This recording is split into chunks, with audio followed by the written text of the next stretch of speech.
కులగణ గురించి అడగడం. కులగణ అనగానే అందరు బీసీ కులగణన అని చెప్పేసి అనుకుంటారు. కానీ కులగణన అంటే అన్ని కులాల గురించి అడుగుతుంది.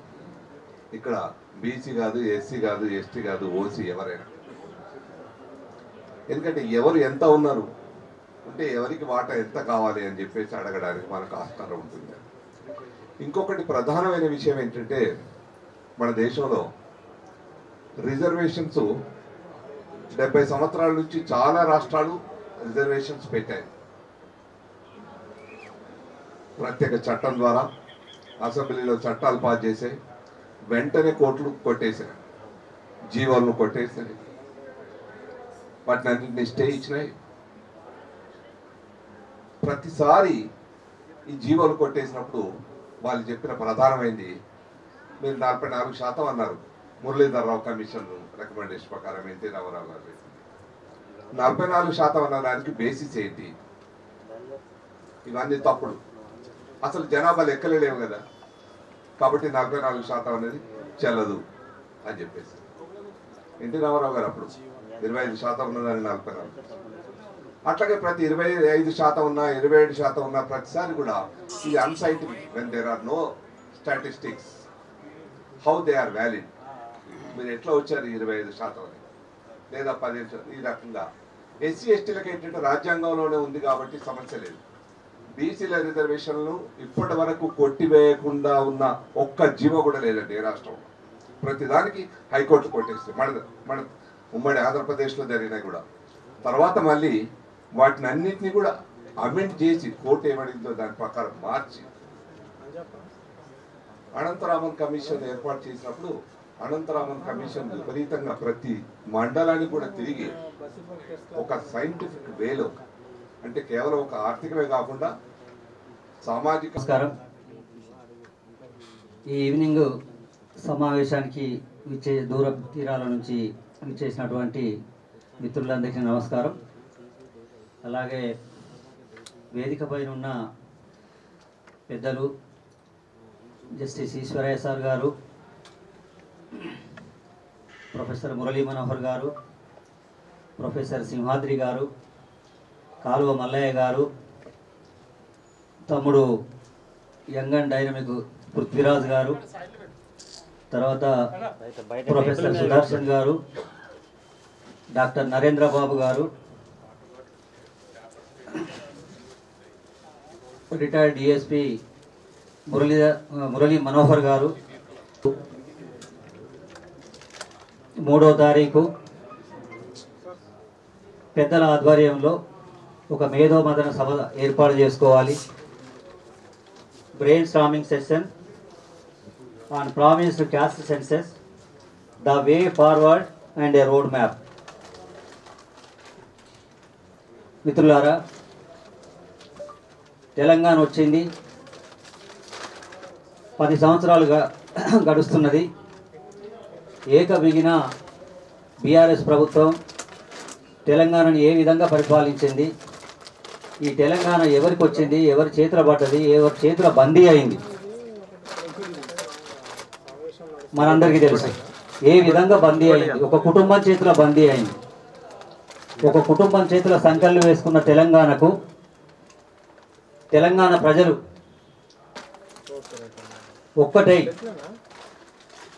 బీఆర్ఎస్ మీద ఇంకా మాకు నమ్మకం లేదు, ఇంకోసారి గెలిపించినట్టు అయ్యేది ఉంటే ఈ తెలంగాణని దోసుకోవడమే కాకుండా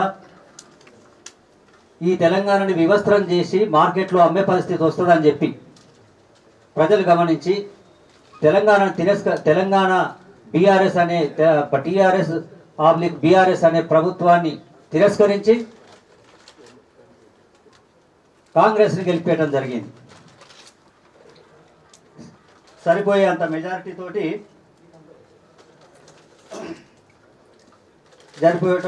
జరిగింది. ప్రధానంగా ఈ సభ ఎందుకు ఏర్పాటు చేసినామంటే క్యాస్ట్ సెన్సెస్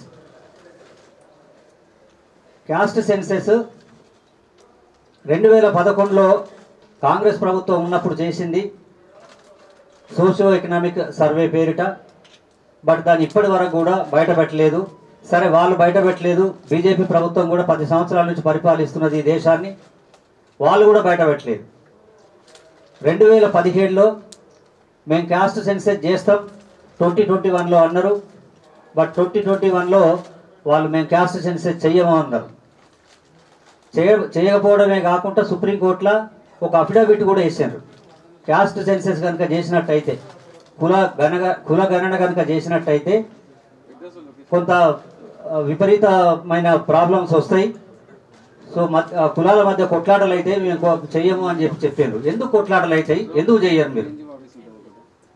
దేశ ప్రజలు మొత్తం కూడా ఈ దేశంలో ఉన్న 130-140 కోట్ల ప్రజానీకం ఉంటే దాంట్లో దాదాపు 70-75 కోట్ల మంది బీసీలు ఉన్నారు. 1931లో లాస్ట్ సెన్సెస్ అయితే 1941లో రెండో ప్రపంచ యుద్ధం కారణంగా సెన్సెస్ చేశారు కానీ బయట పెట్టలేదు. ఇప్పటికీ 100 సంవత్సరాల దగ్గరికి కావస్తున్నా కూడా క్యాస్ట్ సెన్సెస్ చేయటం లేదు, క్యాస్ట్ సెన్సెస్ బయట పెట్టట్లేదు. ఈ దేశాన్ని పరిపాలిస్తున్న వాళ్ళంతా ఆధిపత్య కులాలే. ఈ రాష్ట్రాలను పరిపాలిస్తున్నంత వాళ్ళు కూడా ఇప్పటి వరకు కూడా ఆధిపత్య కులాలే. 10% అందరు కలిపితే 10% లోపల ఉన్న వాళ్ళు పరిపాలిస్తుంటే 95% నుంచి కనీసం 90% పైన ఉన్న మనం పాలింపబడుతున్నాం. సో విద్యావంతులు, ఉద్యోగులు, మేధావులు మనం ఏం చేయాలి అనేది ఈ సమావేశంలో పెద్దలు డయాస్ మీద ఉన్న వాళ్ళంతా వివరిస్తారు. సో తెలంగాణ 10 సంవత్సరాల తర్వాత కొత్త ప్రభుత్వం ఏర్పడ్డది. కొత్త ప్రభుత్వం మనకు ఒక ప్రామిస్ చేసింది, కాస్ట్ సెన్సస్ చేస్తామన్నారు. చాలా సంతోషం. కొత్త ప్రభుత్వానికి శుభాభినందనలు కూడా. అట్లనే బీసీలకు 42% స్థానిక సంస్థల రిజర్వేషన్ ఇస్తా అన్నారు. ఆ రిజర్వేషన్లు కూడా ఇంప్లిమెంట్ చేయాలి. ఇంప్లిమెంట్ చేసి ఎలక్షన్లో పోతే బాగుంటుంది స్థానిక సంస్థలకు. అది కూడా ప్రజా తెలంగాణ తరఫు నుంచి మనం ఇక్కడ డిమాండ్ చేద్దాం. రీసెంట్గా మనం మంత్రులకు కూడా రిప్రజెంటేషన్లు ఇవ్వడం జరిగింది. దామోదర రాజనరసింహ గారికి, సీతక్క గారికి, తర్వాత బీసీ మినిస్టర్ని కూడా కలిసి రిప్రజెంటేషన్ చేయడం జరిగింది. క్యాస్ట్ సెన్సస్ మీద మన బీసీ మంత్రివర్యులు చాలా ప్రోగా ఉన్నారు. సో ఖచ్చితంగా మేధావుల అభిప్రాయాలు తీసుకొని ముందుకెళ్దాం. ఏది ఉన్నా కూడా మీతో సాల్వ్ చేసుకుంటా అని ప్రొఫెసర్ మురళీ మనోహర్ సారు, తర్వాత ప్రొఫెసర్ సింహాద్రి గారితో కూడా మాట్లాడడం జరిగింది. సో అంతా మంచి శుభ పరిణామం. ఇప్పుడు బీసీలను కొంచెం మేల్కొని, సో జిల్లాల వారీగా మనం మీటింగ్లు పెట్టుకొని ఈ క్యాస్ట్ సెన్సెస్ ఏ విధంగా ఉంటే బాగుంటుంది అనేది ఇప్పుడు మన ప్రొఫెసర్స్, తర్వాత జస్టిస్ ఈశ్వరయ్య సారు మన అందరికీ తెలియజేస్తారు. ఇప్పుడు ప్రొఫెసర్ సుదర్శన్ గారిని కొంతసేపు ప్రసంగించాల్సిందిగా, సందేశాన్ని ఇవ్వాల్సిందిగా రిక్వెస్ట్ చేస్తున్నాను. కూడా తెలుసుకోవచ్చు, వాళ్ళ పాపులేషన్ అంతా కూడా తెలుసుకోవచ్చు. అది తెలిసినట్టయితే ఏంటిదన్నట్టయితే మనం ఏంటంటే మన యొక్క స్టేట్ యొక్క ఎంపవర్మెంట్ అంటే ఎవరైతే సోఫార్ ఇంతవరకు ఎవరైతే వాళ్ళు ఈ అభివృద్ధిలోకి రాకుండా వెనుకబడి ఉన్నారో, వెనుక పడవేయబడ్డారో అట్లాంటి వాళ్ళ యొక్క అభివృద్ధి కోసము మనకు మీరు ఇందరు ఉన్నారు, మీ స్థితిగతులు ఇవి, మీ స్కిల్స్ ఉన్నాయి ఇవి, మీ ఎడ్యుకేషన్ ఇంత, మీ బ్యాక్వర్డ్నెస్ ఇంత, మీ సోషల్ స్టాటస్ ఇంత ఉంది. కాబట్టి దానికి తగినటువంటి ప్రణాళికల్ని ఏర్పరచుకొని ఆ సమాజాన్ని మనం ముందుకు తీసుకెళ్తే వాళ్ళు బాగుపడితే దేశం బాగుపడుతుంది. దేశం ఎందుకు బాగుపడుతుంది అంటే దేశంలో అత్యధిక శాతం ఉన్నటువంటి వాళ్ళు బీసీలే. కాబట్టి బీసీలో బాగుపడనటువంటిదే ఈ దేశం యొక్క కానీ ఈ రాష్ట్రం యొక్క కానీ పెరుగుదల అనేటువంటి. సో అందుకని మనం ఈ కాన్సెప్ట్స్ కొంచెం వాళ్ళు చేస్తామని ఒప్పుకున్నారు. ఈ ప్రాసెస్లో ఏంటంటే స్టేట్ గవర్నమెంట్ ప్రామిస్ చేసి ముందుకు పోతాం, తీసుకెళ్తామన్న ప్రాసెస్ లోపల ఈ రోడ్ మ్యాప్ ఏమిటి అని అన్నారు. What is the road map, how we are really going to reach there, దాన్ని ఎట్లా మనము సాధించుకుందాం, దానికి మనకు ప్రణాళిక పద్ధతి ఏదైనా ఉందా అంటే ఈ కాస్ట్ సెన్సస్ చేయడానికి గవర్నమెంట్లో ప్రణాళిక ఉండాలి, మన వైపు కూడా ప్రణాళిక ఉండాలి. ఈ కాస్ట్ సెన్సస్ జరగకపోతే ఏం చేయాలని మనకు రోడ్ మ్యాప్ కావాలి. ఇప్పుడు రేపు రాబోయేటువంటి ఎలక్షన్స్లో, ఎంపీ ఎలక్షన్స్లో 51% అని స్టేట్ గవర్నమెంట్ వాళ్ళు అనౌన్స్ చేశారు. అది ఎప్పుడు 19 ఆగస్టు 2014లో చేసినటువంటి comprehensive house hold survey done by the Telangana state government వాళ్ళు ఇచ్చిన స్టాటిస్టిక్ ప్రకారంగా I have a data NIC వాళ్ళ వెబ్సైట్ లో తీసుకున్నాను వాళ్ళు ఏంటంటే సో దీంట్లో వాళ్ళు ఏం చెప్పారంటే మనకు బీసీస్ అనేటువంటి వాళ్ళు 1,85,61,856 మంది అంటే వాళ్ళ పర్సెంటేజ్ ఎంత అని చెప్పారన్నట్టయితే వాళ్ళు ఇచ్చిన దాని ప్రకారంగా ఇది 51% ప్లస్ ఉంది. అట్లాగే ఎస్టీస్ 30 ఏంటన్నట్టయితే వాళ్ళ పర్సెంటేజ్ కూడా అందరికి ఇచ్చారు. సో 10% ఆఫ్ ది ఎస్సీస్ 18%, ఎస్టీస్ 10%, ఓసీస్ 21% అని వీళ్ళు మన ఈ సెన్సస్ చేసిన తర్వాత ఇది కాంప్రహెన్సివ్ హౌస్ హోల్డ్ సర్వే చేసిన తర్వాత 2014 ఆగస్ట్ 19 చేసిన డేటా ఇచ్చినటువంటి డేటా ప్రకారం వెబ్సైట్లో చూసి సో ఇది 51% బీసీలు అన్నారు. సో ఈ బీసీలకు కావాల్సిన 51% రిజర్వేషన్స్ ఈ మధ్య కాలంలో ఎవరికి ఇవ్వట్లేదు. అన్ని కూడా ఏంటంటే అగ్రకులాల వాళ్ళకి అత్యధికంగా రెడ్డి కమ్యూనిటీ వాళ్ళకే ఇస్తున్నారు. దీంట్లో ఏం సంశయం లేదు, చెప్పకూడదు అసలు లేదు. సో ఇట్లాంటప్పుడు మనమేమో సామాజిక న్యాయాన్ని పోట్లాడుతున్నాము, మనకేం రోడ్ మ్యాప్ ఉంది? ఇప్పుడు అన్నింట్లో వాళ్ళకే ఇచ్చుకుంటూ పోతే మీకు ఇస్తామని చెప్పి ఇవ్వకపోతే మనం ఏం చేయాలి? ఇది రోడ్ మ్యాప్ మనకు. Our road map is that how to really see that. అంటే నేను ఏమంటానంటే ఇప్పుడు మొన్న ఒకటి ఇంకా ఇట్లా చాలా విషయాలు వచ్చాయి మన దృష్టికి. మొన్న ఒక 10 యూనివర్సిటీస్కి వైస్ ఛాన్సలర్ని కాల్ఫర్ చేశాడు. సో 51% అంటే దానికి ఏంటి, అందులో 10లో 5 వైస్ ఛాన్సలర్ బీసీలకి ఇవ్వాలి కదా, అదే సామాజిక న్యాయం కదా. అట్లాగే ఇప్పుడు దాదాపు ఏంటంటే ఒక 2 ఎస్సీలకు ఇవ్వాలి, లేదంటే ఒక ఎస్టీకి ఇట్లా ఇవ్వాలి కదా. ఇది మిగతాది ఇంకా అగ్రవర్ణాలకు ఇవ్వాలి. మనకు ఉన్నటువంటి పాపులేషన్ ప్రపోర్షన్ పోవాలి కదా, అది జరగాలి మనకు పోరాటం. రేపు అట్లాగే ఇంకోటి రేపు పార్లమెంట్లో ఎలక్షన్స్ రాబోతుంది. ప్రవీణ్ గారు జనరల్ సెక్రటరీ ఏఐబిసిఎఫ్ తెలంగాణ స్టేట్, ఒక 2 నిమిషాలు పరిచయం చేసుకొని మాట్లాడాల్సిందిగా. ఎక్కడ చూసినట్టయితే జనాభా ఎక్కువ ఎక్కడ ఉంటుందో వాళ్ళకి అన్ని దొరుకుతాయి, అవకాశాలు దొరుకుతాయి, సంపద దొరుకుతుంది, అన్ని దొరుకుతుంది. బట్ ఇక్కడ ఉల్టా అవుతుంది. 60% జనాభా ఉండి ఎటువంటి అవకాశం కూడా రావు. సో మనం ఎందుకు ఇట్లా మరి జరుగుతూ ఉంది అంటే, నిన్న ఒక పెద్ద ఆయన ఒక వ్యాసం రాసి ఉండే, బీసీలు అదే రాసి ఉండే. మా మిత్రుడు పోస్ట్ చేస్తే నేను చెప్పిన, శ్రీకాంత్ పోస్ట్ చేస్తే ఆయన గవర్నమెంట్లో 3 పదవులు తీసుకున్నాండి. ఆ పదవి అయిపోయాక నిన్న పోస్ట్ చేసింది మళ్ళా. అంటే పదవి ఉన్నంత కాలం నీకు గుర్తు రాదు, ఇప్పుడే బీసీలు గుర్తుకొచ్చిండ్రా అంటే ఈ ప్రభుత్వం కూడా నీకు పదవి కావాలా కదా. సో మరి పెద్దలు చూడొచ్చు, నేను పెద్దలు మురళీ మనోహర్ సార్ తోటి డిగ్రీ చదువుకున్నప్పటి నుంచి నేను పనిచేస్తున్నాను. మరి సార్ కూడా ఎన్నో పదవులు, రావాల్సిన పదవులన్నీ లాస్ అయినారు, ఎవడెవడో ఏదేదో అయినారు. మరి పెద్దలు మురళీ సార్ ఉన్నారు, ఆకృతి మురళి గారు, ఆయన కూడా కెరీర్ అంతా పెద్ద పెద్ద పదవులన్నీ వదులుకొని పోరాటం చేశారు. పెద్దలు జస్టిస్ ఈశ్వరయ్య గారు ఉన్నారు, సార్ కూడా హీ వర్క్స్ ఫర్ సొసైటీ. మా సోదరులు వరంగల్ జిల్లా నుంచి మా పృథ్వీ గారు ఉన్నారు, ఆయన కూడా he fights for people. So ఈ విధంగా కమిటెడ్ పీపుల్ ఉంటే it will be very great. మరి మనం చూసినట్టయితే చూడొచ్చు, 70 ఏళ్ల స్వాతంత్రం, ఇట్ షుడ్ బి అషేమ్డ్ అండి. 127 కులాల అసెంబ్లీకి పోలేదు ఈ రోజు. నీ దగ్గర 1000 కోట్లు ఉంటాయి, మేమేమో ఆర్థికంగా ఎన్నో బాధలు పడాలి. అసెంబ్లీ మేము ఓడేనికి పుట్టినామా, మేము అసెంబ్లీకి పోద్దా? In spite of lot of skill, lot of talent, నీ వెనుక పేరు ఉంటది. సమరసింహ రెడ్డి అని ఉంటది, రాయలసీమ రామన్న చౌదరి అంటే మొత్తం ఒక ఊపులా ఏదంటే నడుస్తుంది. నేను 200 I can hit double century, but నాకు అవకాశం లేదు. నేను గ్యాలరీలో కూర్చొని చూడాలి మ్యాచ్, నాకు బ్యాటింగ్ వేయమని ఎట్లా ఆడాలి? అని ఎంతో మంది టాలెంటెడ్ స్కిల్ ఉన్న వాళ్ళందరూ కూడా wantedly they are dismantled without opportunities. అంటే ఎన్నేళ్ళు డిగ్రీ ఫైనల్ ఇయర్ నుంచి కొట్లాడుతున్నాం, ఇంకా ఇన్ని రోజులు కొట్లాడాలి మేము. ఈసారి ఊగునేది లేదు, గట్టిగా ఒక గుద్దుతాం. సో డాక్టర్ పృథ్వీరాజ్ని మాట్లాడాల్సిందిగా 2 నిమిషాలు. నేను విందామని వచ్చిన, నాకు ఈ మీటింగ్ ఉన్నదని కూడా తెలియదు వాస్తవంగా. తెలంగాణ బీసీల చేతులు రావాలనే జై తెలంగాణ. మా సింహాద్రి సార్ పుస్తకాలు రాసి చైతన్యం చేస్తే కొట్లాడినాం. సార్ ఇక్కడ కనబడతలేరు, ఇప్పుడు కనబడనియరు కూడా. అంటే నిజాయితీ పరులకు, నీతివంతులకు ఇప్పుడు ప్రస్తుతం ఉన్నటువంటి రాజ్యాలలో ఇక్కడ స్థానం ఉండనియరు కూడా. వాళ్ళు అటువంటి వాళ్ళు కనుక వచ్చేది ఉంటే వాళ్ళకే, వాళ్ళ ఉనికికే ప్రమాదం అవుతుంది కనుక. సో ముఖ్యంగా ఏంటంటే బీసీ సెన్సెస్ ఇన్ని ఏళ్ళ నుంచి కూడా మళ్ళీ మన బీసీ సెన్సెస్ గురించి కొట్లాడే పరిస్థితి వచ్చినామంటే మనము రాజకీయంగా చైతన్యవంతులం కాకుండా ఉండే ఏకైక కారణం అది. సో మనం ఏంటంటే మన ఓట్లను, సంఖ్యాబలం ఉన్నటువంటి కులాలు, సంఖ్యాబలం లేనటువంటి కులాలకు ఓట్లేసే కాడ మనకు ఓట్లేసే ఆయుధంగా మాత్రమే వాడుకోబడుతున్నాం తప్ప మనకు మనోళ్ళకు మనం ఓట్లు వేసుకోవాలి, లేకపోతే చైతన్యవంతులను పైకి తీసుకురావాలి మన జాతులను మాత్రం మనకు ఆ సోయి లేదు ఇయ్యాల వరకు గ్రామాలల్లో. మన దాంట్లో ఎంత మేధా ఉన్నా కానీ గాడెవడని కాకమున్నా మా దగ్గరనే బర్రెలు కాసినోడు, గొర్రెలు కాసినోడు, బట్టలు ఇస్త్రీ చేసినోడు, ఇదంటే గౌన్లోడు తాళ్ళు ఎక్కినోడు, ఇటువంటి పదజాలంతో మన దాంట్లో ఉన్నోళ్ళని కూడా అట్లే కించపరుచుకునేటువంటి మనస్తత్వం మన లోపల ఉన్నది. అంటే ఎంతైనా కానీ మనం పర్చేజబుల్ కమాడిటీగా తయారైపోయినాం. బ్రిలియంట్ కమ్యూనిటీస్ పోయి, brilliant and creative communities BCs పోయి బ్యాక్వర్డ్ క్లాస్ కమ్యూనిటీస్ కాడికి తీసుకొచ్చి పెట్టి మనం ఎంతసేపు ఏంటంటే కుల సంఘాలుగా అమ్ముడు పోతున్నారు మనోళ్ళు. ఏమనుకో దయచేసి, కానీ కుల సంఘాలుగా,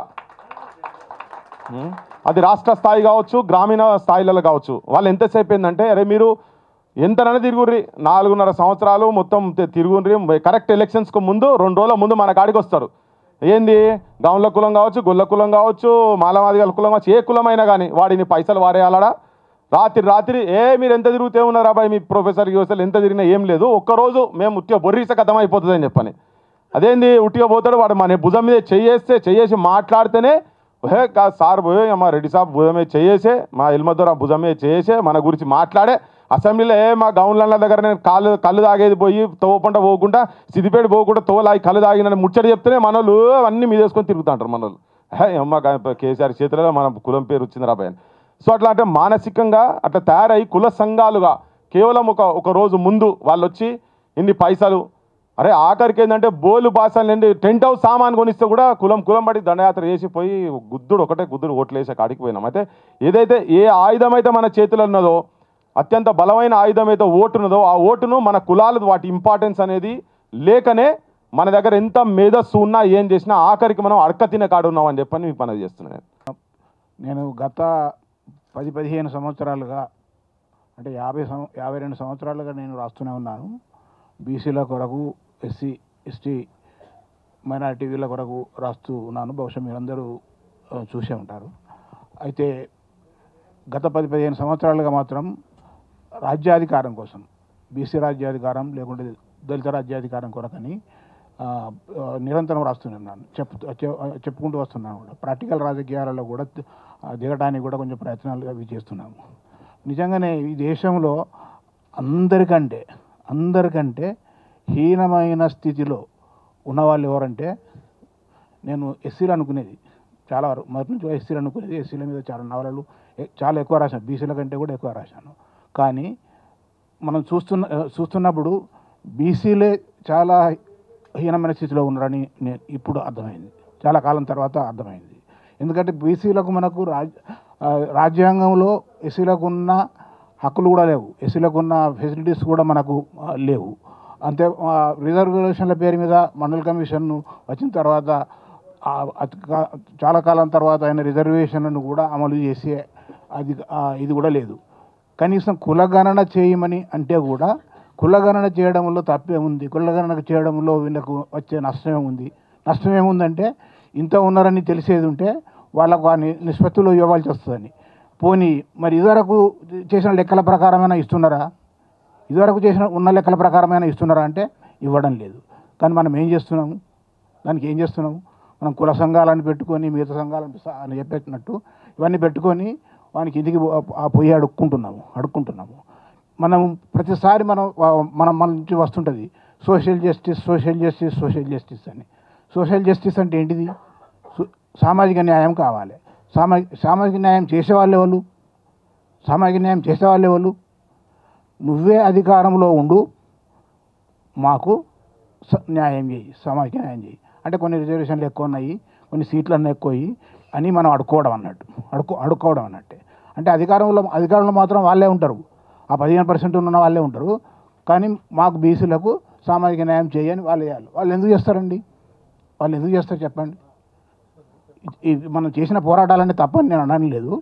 వాళ్ళు ఎందుకు చేస్తారు? వాళ్ళు ఎట్టి పరిస్థితుల్లో చేయరు. నా అభిప్రాయం ఏంటంటే, చాలా కాలం నుంచి కూడా మొత్తుకుంటున్నది ఏంటంటే, నిజమే వాళ్ళు మనం ఏం చేసినా చేయరు. ఇప్పుడు రేపు కులగణన జరుగుతుంది. కులగణన జరిగినాక ఇప్పుడు ఉన్న పార్టీలలో మనం చూసుకుంటున్నప్పుడు ఈ కాంగ్రెస్ పార్టీ అనేది కొంచెం మిగతా పార్టీల కంటే ప్రజాస్వామికమైనది, నో డౌట్, అందులో చెప్పవచ్చు. మొదటి నుంచి కూడా చూసినప్పటికీ 77 ఏళ్ళ స్వాతంత్రం చెప్పని చూసినప్పటికీ కూడా కొంత కాంగ్రెస్ పార్టీ కొంత బీసీల పట్ల కానీ మిగతా బలహీన వర్గాల పట్ల అవన్నీ కొంత అనుకూలమైన స్థితిలో ఉన్న పార్టీగా మనం చెప్పుకోవచ్చు. ఇప్పుడు కూడా కులగణన చేస్తుంది. చేసిన తర్వాత మరి దాన్ని అమలు పరుస్తారా? వచ్చిన లెక్కలను అమలు పరుస్తారా? పోనీ ఇప్పుడున్న దాని ప్రకారమైన అమలుపరుస్తారా, ఇచ్చిన ప్రామిసులను అమలుపరుస్తారా అంటే వాటిని అమలుపరచుకోవాల్సిన అవసరం మాకున్నది. అది అమలు పరచకుంటే మేము పార్లమెంట్ ఎలక్షన్లో ఖచ్చితంగా ఓట్లు వేయమని కూడా గట్టిగా చెప్పాల్సిన అవసరం ఉంది. అయితే కులగణన చేస్తానికి కొరకు గైడ్ లైన్స్ ఏంటి అని అన్నప్పుడు చాలా వరకు ఆకుంటి మురళి లాంటి మేధావులు, సింహాద్రి గారు లాంటి మేధావులు వీళ్ళందరూ కూడా ఇప్పటికే తయారు చేసి ఉంచారు. మురళీ మనోహర్ రావు గారు కూడా తయారు చేసి ఉంచారు. అయితే సాంఘిక, ఆర్థిక, సామాజిక ఈ పరిస్థితులన్నింటినీ కూడా గణనలోకి తీసుకోవాలి. విద్యా పరిస్థితులు ఇవన్నిటిని కూడా గణనలోకి తీసుకోవాల్సిన అవసరం ఉంది. కులగణన అంటే కేవలం సంఖ్య మాత్రమే కాదు, వాళ్ళు ఏ పొజిషన్లో ఉన్నారు, ఎందుకు ఉన్నారు అనే దాని మీద చూడాలి. అయితే నేను ఇప్పుడు ఎప్పుడైనా చెప్పేది ఒకటి ఏంటంటే, మన సమస్యలు వీటన్నిటితోని ఈ కేవలం సామాజిక న్యాయం జరిగినప్పటికీ సామాజిక న్యాయంతో మాత్రమే మన సమస్యలు పరిష్కారం కావు. మనకు సామాజిక మార్పు కావాలి. సోషల్ ట్రాన్స్ఫర్మేషన్, సోషల్ జస్టిస్ కంటే సోషల్ ట్రాన్స్ఫర్మేషన్ అనే పుస్తకాన్ని నేను ఒక 7-8 ఏళ్ళ కిందనే బహుశా ఇంగ్లీషులో రాసి అందరికీ పంచాను. మీ అందరికీ కూడా తెలిసే ఉంటుంది. సామాజిక మార్పుతో మాత్రమే, అంటే మనకు రాజ్యాధికారం వచ్చినప్పుడు మాత్రమే మనకు తప్పకుండా ఈ సమస్యలన్నీ పరిష్కారం అవుతుంది. అయితే మరి రాజ్యాధికారం రావాలంటే ఏం చేయాలి? ఇప్పుడు కోదండరాం ఒక పార్టీ పెట్టుకున్నాడు. ఒకటే పార్టీ పెట్టుకుంటే ఇప్పుడు రేపు ఎమ్మెల్యే అయ్యాడు, రేపు మంత్రి కూడా అవుతాడు, ఇంకేమన్నా అవుతాడు. పార్టీ లేకుండా ఎట్లా అవుతుంది? బీసీలకంటూ పార్టీ లేకుండా ఎట్లా అవుతుంది? ఖచ్చితంగా పార్టీ ఉండాలి. ఇది మీరు ఏం చేసినా, ఎన్ని ఆలోచనలు చేసినా బీసీ రాజ్యాధికార పార్టీ అనేది ఒకటి తప్పకుండా ఉండాల్సిన అవసరం ఉన్నది. అంటే ఇప్పుడు ప్రస్తుతం మనకి కులగణనతో ఇది చేసుకొని ఈ ఎలక్షన్స్ అయిపోయిన తర్వాత బీసీ రాజ్యాధికార పార్టీని పెట్టుకుందాం. కాన్సీరామ్ దగ్గర ఏముండని పెట్టుకున్నాడు? కాన్సీరామ్ ఒకటే సైకిల్ మీద తిరిగి కూడా పెట్టుకున్నాడు. ఏమున్నది ఆయన దగ్గర ఏమున్నది అని చేసుకొని దాన్ని ఎక్కడికి రాక తీసుకుపోయిండు. అందుకొరకు బీసీల దగ్గర డబ్బులు ఉన్నాయి, అందరి దగ్గర లేకపోవచ్చు కానీ డబ్బులు ఉన్నాయి. ఆ డబ్బులను ₹1 కూడా వదలడానికి ఎవరు రెడీగా లేరు. అందుకొరకు ఉన్నవాళ్ళు కనీసం ఇప్పుడు నాలాంటి వాళ్ళు, నా దగ్గర ఒక 10 కోట్లు ఉండేది ఉంటే నేను ఎప్పుడో పెట్టేది. 10 కోట్లు కాదు కానీ వేసుకునే కోట్లు కూడా లేదు కాబట్టి ఊరుకుంటున్నాం. కాబట్టి అందుకొరకు ఒక పార్టీ పెట్టుకుందాం. మనం పార్టీ పెట్టుకొని చేస్తే తప్ప మన సమస్యలు పరిష్కారం కావు. అందుకొరకు ఇప్పుడైతే మనం ఈ కులగణన చేసుకొని ఆ కులగణన ప్రకారం మన వాటా మనకు వచ్చేటట్టు చూసుకుందాము. నాకు ఈ అవకాశం ఇచ్చినందుకు కృతజ్ఞతలు చెప్పుకుంటూ ముగిస్తున్నాను. వాళ్ళ అభిప్రాయంతో నేను కూడా ఏకీభవిస్తున్నాను. ఏంటంటే మనకు ఇన్ని సంవత్సరాలైనా ఇండిపెండెన్స్ వచ్చి మనం ఇంకా ఈ కులగణన చేయలేదు. అంటే దేశంలో నిజానికి చూస్తే చెట్లు, పుట్టలు లేదా కొమ్మలు, ఆకులు, పక్షులు, జంతువులకు కులగణన చేయలేదు మనకు. కానీ వాటికి ఉన్నాయి అంటే జనగణన వాటికి చేశారు. కానీ మనకు బీసీలు అయినటువంటి మెజారిటీ అయినటువంటి మనకు 70 కోట్ల మంది ఉన్నటువంటి మన బీసీ జనాభాకు ఇంతవరకు కులగణన జరగలేదు. ఎప్పుడో 1931లో బ్రిటిష్ వాళ్ళ పీరియడ్లో జరిగిన కులగణన తర్వాత కాంగ్రెస్ పార్టీ అధికారం వచ్చిన తర్వాత నెహ్రూ వ్యతిరేకించడం, తర్వాత బీజేపీ చేస్తానని ప్రామిస్ చేసి చేయకపోవడం. అంటే ఇప్పటివరకు మనం చెప్పిన వాళ్ళ వక్తలను బట్టి మనకి ఏమర్థమవుతుందని అంటే ఈ పాలకులు వాళ్ళకు రాజనీతి అనేది అది వాళ్ళకు ఉన్నటువంటి రాజనీతి, వాళ్ళకు ఉన్నటువంటి ఆలోచనే అది. ఎందుకనంటే ఈ కింది వర్గాలు అభివృద్ధి చెందకూడదు, ఆ విధంగానే ఉండాలి. ఇదే తదంగా వాళ్ళ ఎజెండా, హిడెన్ ఎజెండా అది. ఏంటంటే ఇక్కడ ఉన్నటువంటి ఈ దేశంలో ఉన్నటువంటి సంపద అంతా కూడా సంపన్న వర్గాలకు దారదత్తం చేసి వాళ్ళ చేతుల్లో పెట్టి ఈ క్రింది వర్గాలని ఈ విధంగానే యథార్థ స్థితికి ఉంచి మన కుర్చీని కాపాడుకునేటువంటి ప్రయత్నంలో భాగంగానే మనకు అర్థం చేసుకోవాలి ఇన్ని సంవత్సరాల నుండి. కాబట్టి మన వాళ్ళు చెప్పినట్టు ఎందుకు మరి చైతన్యం రావట్లేదు? ఇవన్నీ తెలిసి చూసి ఇంకా మనం ఎందుకు వేరే వాళ్ళకు పల్లకీలు మోస్తున్నాము? ఇప్పుడు అదే ఆలోచించాలి. ఇప్పుడు రాజకీయాల్లో రావాలంటే తప్పకుండా యువత అనేది ఆలోచించి నిర్మాణాత్మకంగా మనం ప్రతి పార్టీలో అంటే క్రియాశీలకంగా పనిచేసి మన ఎదుగుదలకు దోహదం చేసే విధంగా ముందుకు పోవాలి. ఇప్పుడు ప్రతి పార్టీలో మనమే ఇప్పుడు ఈ సమాజంలో ఉన్న 70 కోట్ల మందిలో ఈ సమాజానికి సంపద సృష్టించినటువంటిది బీసీలు, లేదా ఈ సమాజాన్ని ఈ విధంగా బ్యాలెన్స్గా చేసి నడిపేటువంటి వాళ్ళు మనము అసలు బీసీలమే. ఏది అప్పర్లో ఉన్నటువంటి సంపన్న వర్గాలు కానీ ఇంకా మనకంటే కింద ఉన్నటువంటి కింది వర్గాల్లో ఈ ఇద్దరిని కలుపుకొని పోయి ఈ సమాజాన్ని సమతుల్యంగా ఉంచి ముందుకు తీసుకుపోయేటువంటి జాతి మన బీసీలు. కాబట్టి ఈ విధంగా ఉండడమే కాదు, మనం గమనించాలి, చరిత్ర పునరావృతం కాకుండా మనం ఏంటి ఇప్పుడైనా కళ్ళు తెరిచి మన వక్తలు చెప్పినట్టు లేదా మన ముందున్నటువంటి సత్యాన్ని గ్రహించి కులగణన చేయరు, లేదు చేస్తారు, ఇంతకుముందు చెప్పినట్టు చేస్తారు, కానీ ఆచరణలో అమల్లో ఏమీ ఉండదు. కులగణన చేసినాం కదా, మీరు కులగణనే అడిగినలో కులగణన చేసినామంటారు రేపు. సార్ ఇప్పుడు మనకు రిజర్వేషన్ అంటే ఓబీసీ రిజర్వేషన్ అన్నప్పుడు 50% సీలింగ్ పెట్టేసి లెక్కలు లేవు కాబట్టి 27%కి చేశారు. అది కూడా ఇంప్లిమెంట్ కావట్లేదు. ఈడబ్ల్యూఎస్ రిజర్వేషన్లు వచ్చినప్పుడు అసలు ఏ లెక్క ఏ సెన్సెస్ లేకుండానే రాత్రికి రాత్రి ఆమోదించి అమలు పరుస్తున్నారు. ఆ 10% కంటే కూడా ఎక్కువ అమలు పరుస్తున్నారు.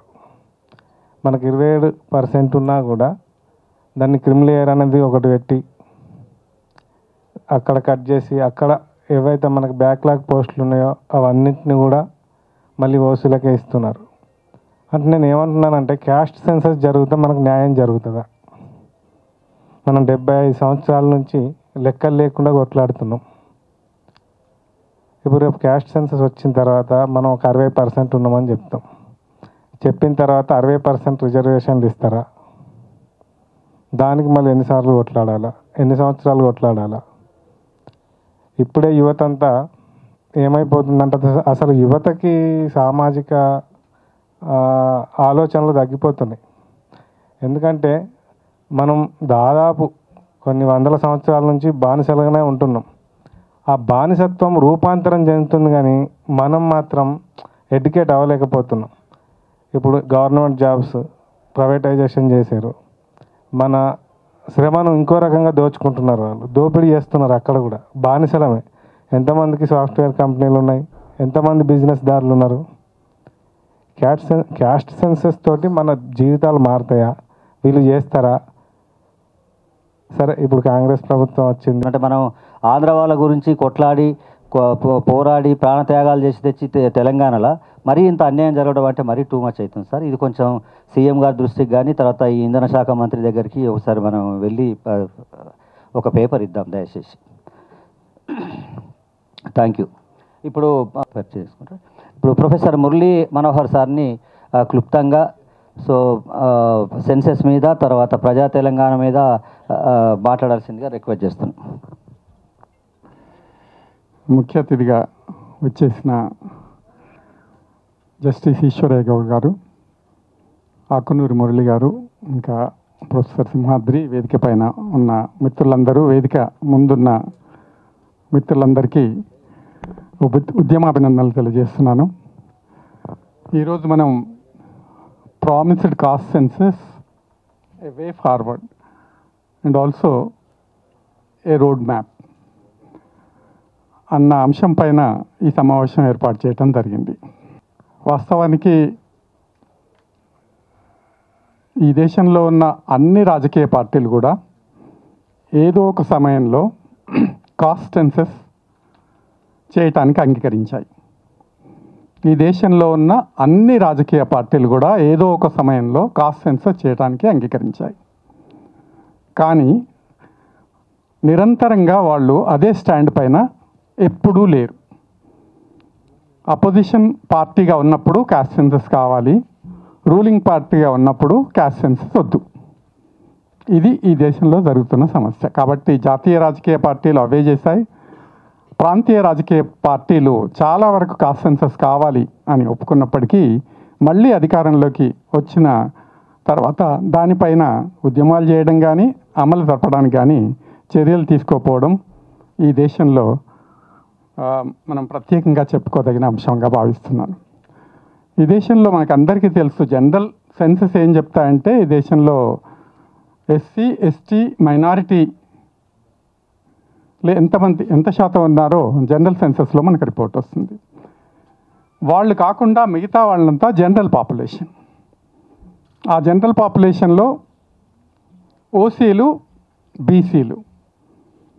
కాబట్టి ఓసీలు, బీసీలు జనరల్ పాపులేషన్ ఉన్నప్పుడు ఎస్సీ, ఎస్టీలు, మైనారిటీసు వాళ్ళ పర్సంటేజ్ తెలిసినప్పుడు ఇక్కడ ఇంకొక ప్రధానమైన అంశం కూడా మనం తెలుసుకోవాలి. ఎస్సీ ఎస్టీ మైనారిటీలలో కూడా కులాలు ఉన్నాయి. ఈ సెన్సస్ చేసినప్పుడు ఎస్సీ ఎస్టీ మైనారిటీలో ఉన్న కుల గణన అనేది జరగదు.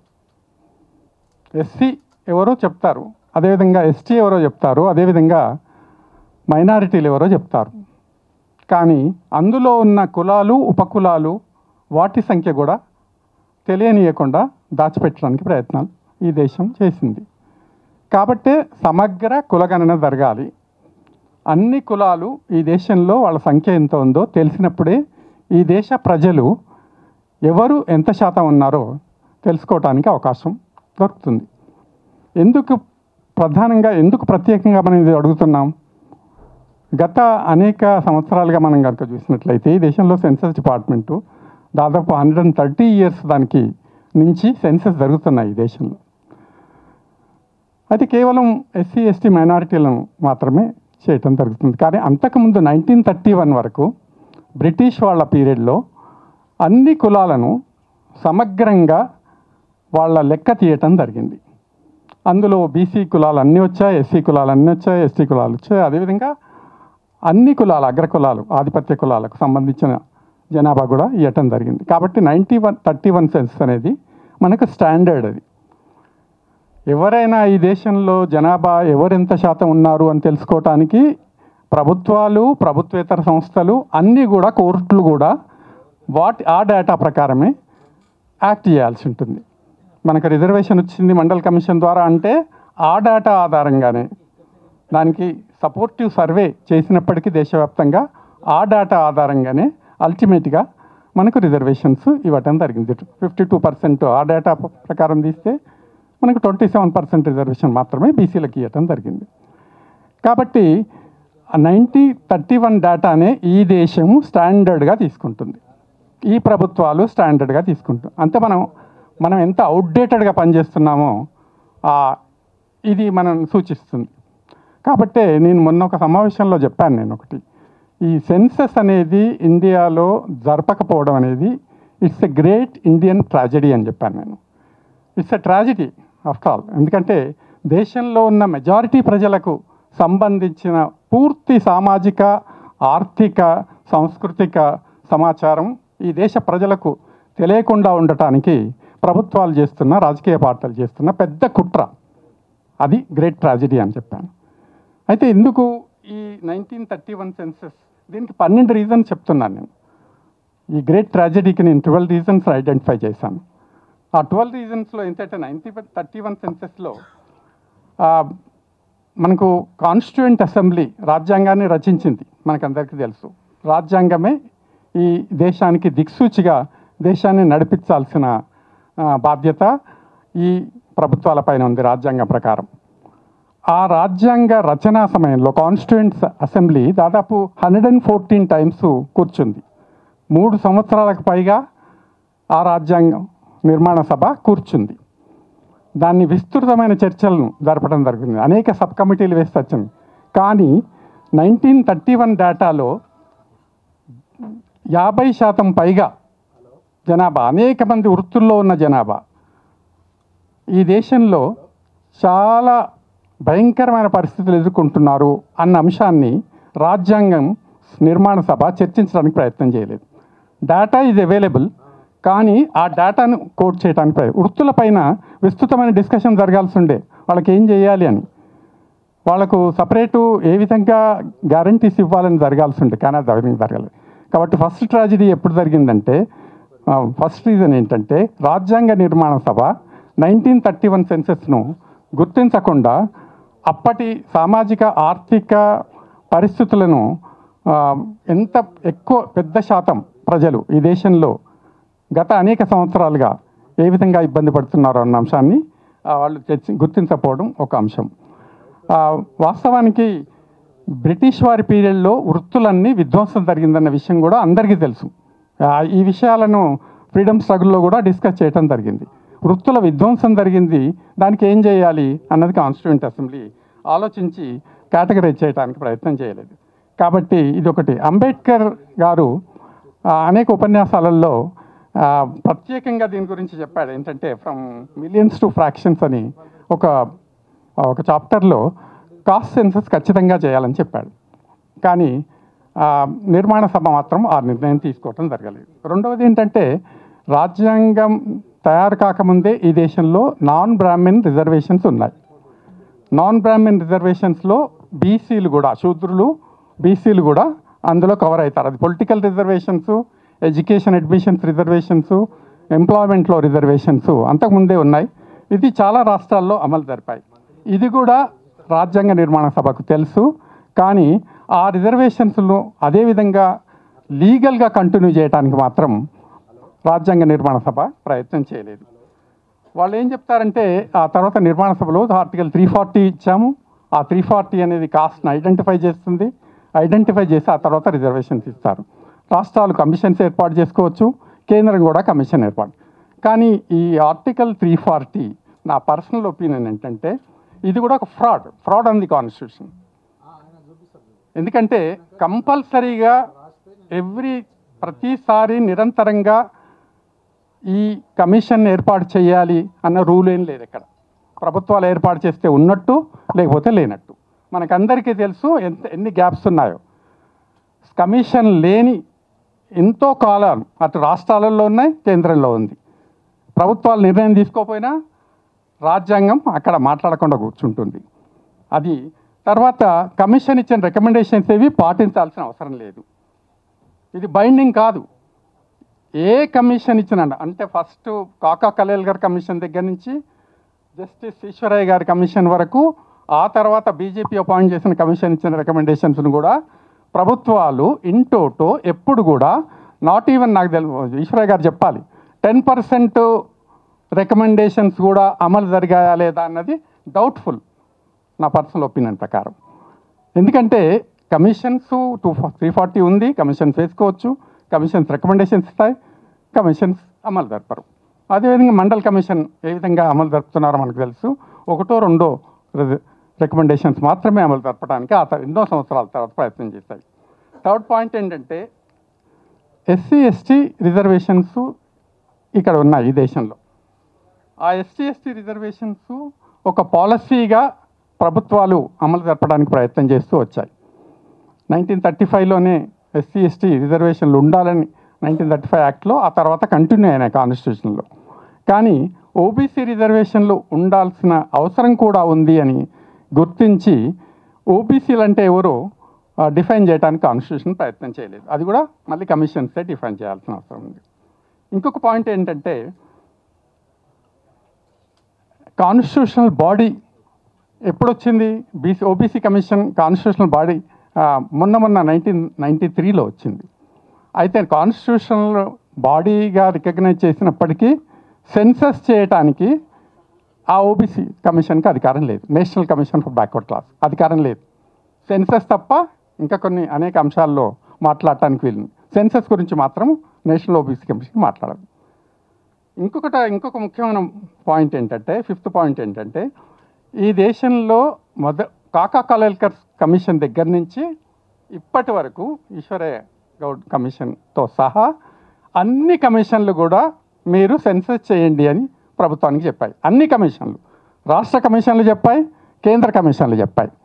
సెన్సస్ కండక్ట్ చేయండి. సెన్సస్ కండక్ట్ చేయకపోవడం వల్ల మేము నిర్ణయాలు తీసుకోవడం కష్టమవుతుంది. అసలు ఎంత పర్సెంటేజ్ ఆఫ్ రిజర్వేషన్స్ ఇవ్వాలి, ఏ కులాలకు ఇవ్వాలి, ఏ విధంగా కేటగరైజ్ చేయాలి అనేది కష్టమవుతుంది.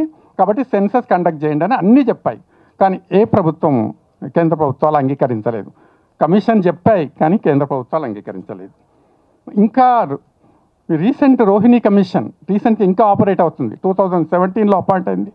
12 టైమ్స్ దాన్ని ఎక్స్టెండ్ చేస్తూ పోయారు. అది రికమెండేషన్స్ ఇస్తుంది.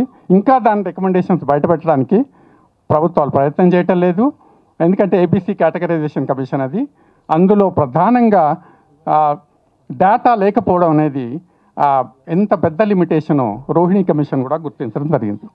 ఈ దేశంలో ఎంబీసీ కులాలు ఉన్నాయి, సంచార జాతులకు చెందిన సంచార జాతులకు చెందిన కమిషన్లు కూడా వచ్చాయి. రేణేకే కమిషన్ కావచ్చు, ఇదాతే కమిషన్ కావచ్చు. ఈ కమిషన్లు కూడా రికమెండ్ చేశాయి సెన్సస్ కండక్ట్ చేయండి అని. అదేవిధంగా సచార్ కమిషన్ ముస్లిమ్స్ పైన వేసిన ఆ కమిషన్ కూడా రికమెండ్ చేసింది సెన్సస్ కండక్ట్ చేయండి అని. ఒక data bank, national data bank create చేయండి అని సచార్ కమిషన్ కూడా చెప్పింది. డేటా బ్యాంక్ ఉన్నట్లయితే, అథెంటిక్ డేటా బ్యాంక్ ఉన్నట్లయితే దేశంలో ఉన్న అన్ని వ్యవస్థలు వాటిని ఉపయోగించుకోవటానికి అవకాశం వస్తుంది అని ప్రధానంగా చెప్పడం జరిగింది. అంటే ఇన్ని కమిషన్లు గత 75 సంవత్సరాలుగా రికమెండ్ చేసినప్పటికీ ప్రభుత్వాలు పట్టించుకోవాలి. చివరిగా 11th 5-year ప్లాన్ ఏం చెప్పింది? డేటా లేకపోవడం వల్ల ఓబీసీలకు సంబంధించిన విధాన నిర్ణయాలు కానీ, ప్రణాళిక కార్యక్రమాలు కానీ, అభివృద్ధి కార్యక్రమాలు కానీ మేము వేయలేకపోయాము అని ప్లానింగ్ కమిషన్ కూడా చెప్పింది. కాబట్టి సమ్మయ్య గారు, వేదికను అలంకరించిన పెద్దలు, ఈ కార్యక్రమానికి ముఖ్య అతిథిగా విచ్చేసిన జస్టిస్ వి ఈశ్వరయ్య గారు, వారు chief justice of Andhra Pradesh, former chairman of national commission for backward classes, మిగతా పెద్దలందరికీ నమస్కారము, సోదరి సోదరులందరికీ నమస్కారము. ప్రస్తుతము మన సబ్జెక్ట్ ఏంటంటే the way forward and A road map. ఇప్పుడు మన పెద్దలు ప్రొఫెసర్ గారు, మిగతా పెద్దలు అందరూ వివరించారు. ఇప్పుడు రోడ్ మ్యాప్, ఒక రోడ్ మ్యాపే మనము ఆలోచించాలి. గతం గతః, మన మిత్రుడు చెప్పినట్టు ఎంతకాలము అద్దె ఇంట్లో ఉంటాము, వాడి కోపం వచ్చినా మనమే వెళ్ళిపోవాలి, మన కోపం వచ్చినా మనమే వెళ్ళిపోవాలని మిత్రుడు అన్నాడు. నేను ఆ పాయింట్కు చాలా కనెక్ట్ అయ్యాను. మనకు ఒక ఫోరం అనేది కంపల్సరీగా ఉండాలి సార్. అది ఇంకోటి, ఇప్పుడు కావాల్సింది సామాజిక చైతన్యం కావాలి సార్.